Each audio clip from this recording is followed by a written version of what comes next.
Hello everyone, I'm Jim here, and today we're going to be continuing our World War I scenario Let's Play on a Axis and Allies 1940 2nd edition world map. And we are going to be commencing round 5. This round I find is going to be very interesting, not only because the Austrians are in a very sticky situation, and so far they are the only nation who seems to be clearly losing the war as of right now. Germans are seeming to hold their positions, as well as the Russians that no longer have to deal with the southern flank. However, their numbers are still low. The war on the Middle East seems to be at a standstill for right now, but things are looking pretty good for the Allies. Not only that, but the Americans are now involved in the war, so now they'll be coming up in here somewhere in Europe or the Middle East. I have yet to decide where they should go, where they're needed the most.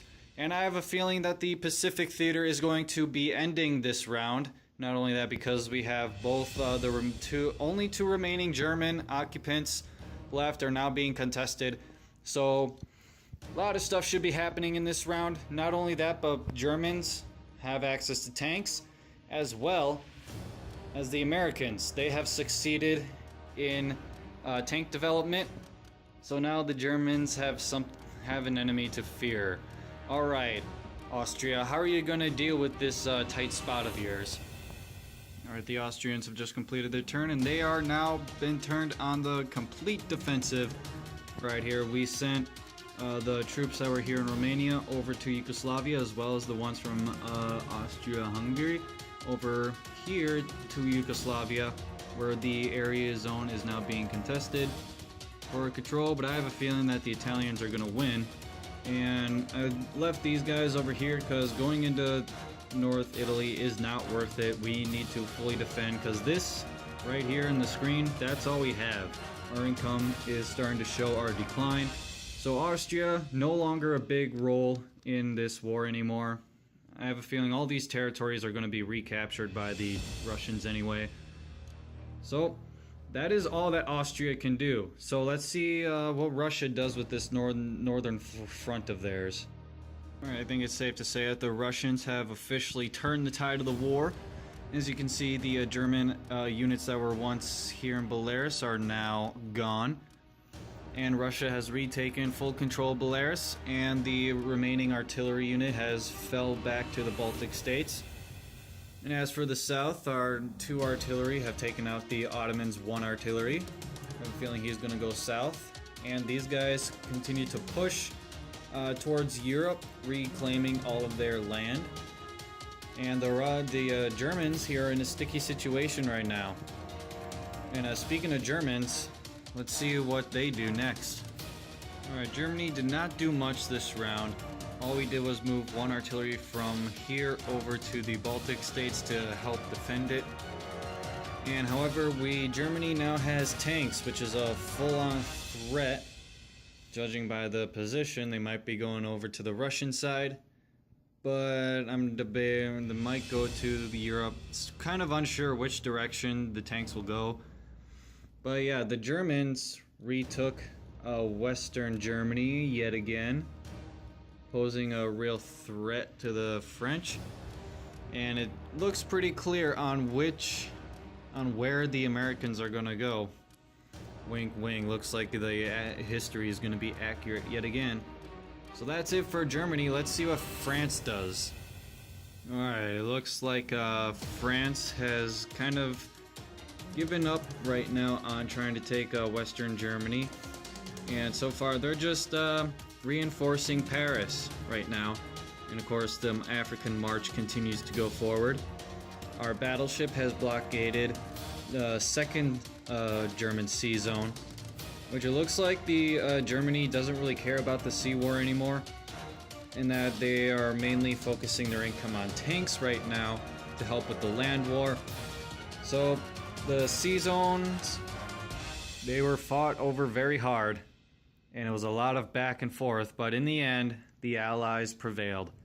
Though Germany came really close to winning the sea war. Really close. So that's all that France can do. Let's see what Britain does. Alright, Britain's situation. The fight continues over with the Ottomans. I still have them set up right here because Ottoman Empire goes next anyway, and then Italy. So just keeping them on here will keep it easy, but right now, this is what the Ottoman stack looks like. Only 3 left. It's a major fight, but looks like the Allies are going to prevail. Now up here in the north, we have begun landings over on Holland-Belgium. Our damaged battleship retracted to be repaired, and the other one is en route to Sea Zone 114 to completely block off Germany's ways of creating a navy.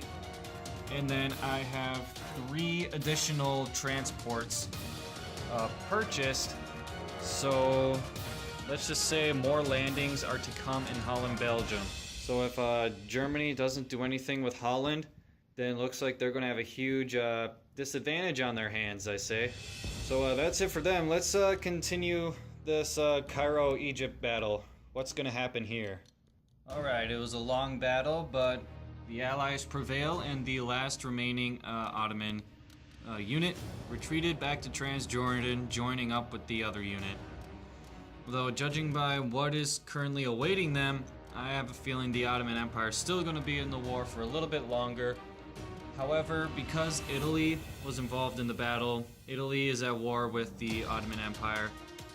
And as soon as Austria-Hungary gets defeated, which is inevitable at this moment, then the Ottomans are going to have to deal with the northern flank. So because of the Austrians' potential of defeat, this may open up the Ottomans to surrender. Who knows what will happen? But anyway, speaking of the Italians, let's see what they got. Alright, the Italians' turn was very successful. First off, over here we have, I would say, very much secured north and southern Italy. And northern Italy is preparing to move into greater southern Germany, or in this case that is currently part of the Austrian Empire. And the battle in Yugoslavia is turning back into our favor. So I would say the Austrians are beat right now. It's like they can't do much of anything. It's like I'm pretty sure once all these territories over here are taken, I'm pretty sure Austria is going to be in the position of surrender. And unsuspectingly, the Italians that were over here in Cairo moved up into Transjordan and took it without a scratch. So it looks like the Italians are now moving into the Ottoman Empire already. So yeah, Italians are successful, and now let's see what the United States does. The Americans are on the move. It has been concluded that they are going to be taking the war to Germany, considering that they seem to be the most potent threat due to the new tanks, or the amount of tanks that Germany is now producing. It has been decided that America will go over there. I did not, however, purchase anything this round because I feel the need that we don't have to, considering that both America, soon France, and Britain are all going to be going towards Germany, as well as Russia, depending on how strong they are, moving into Poland. I feel that it won't take that much American resources to in order for them to win. And not only that, but you have the Italians that could go up through the north, depending on the Ottoman situation down the south. Because once Austria-Hungary is done, then Germany's on their own. So it can go one of two ways. Either this can completely fail, or it can succeed. But I'm running the risk that it might succeed, so I don't feel the need to really purchase that much more units. Alright, Japan. Will you end the Pacific War this round? This is it. The Pacific War is officially over. Japan has succeeded in their objective by eliminating the last 2 German forces. And now that the German influence is gone out of the Pacific, we're not even going to bother with these 3 because there's nobody on there and they serve no real objective purpose. Japan has succeeded. They won their side of the war. Their side of the war. Yeah, some of you probably don't even care about the Pacific Theater. but I just included it because, you know, I have the Pacific Theater as an option. You know, they did do something in the World War I. Like, they didn't do nothing. Even though it wasn't that much of an impact on the future, they did play a role, and that is what this was supposed to demonstrate. Is that Japan can do stuff. It's just they're just a really minor power compared to all these in Europe. That is all for round 5. It is going to be interesting to see what happens in round 6.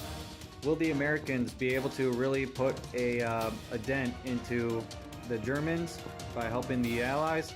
Or will France and Britain be able to defeat Germany before the Americans even get there? Because, you know, the Americans still have to land, they have to travel. And I am starting to see an end of the war for the Austrians. It is sad because I kind of like playing as the Austrians. They're a fun country to play with. But anyway, guys, that is the end of round 5. If you enjoyed the video, leave a like.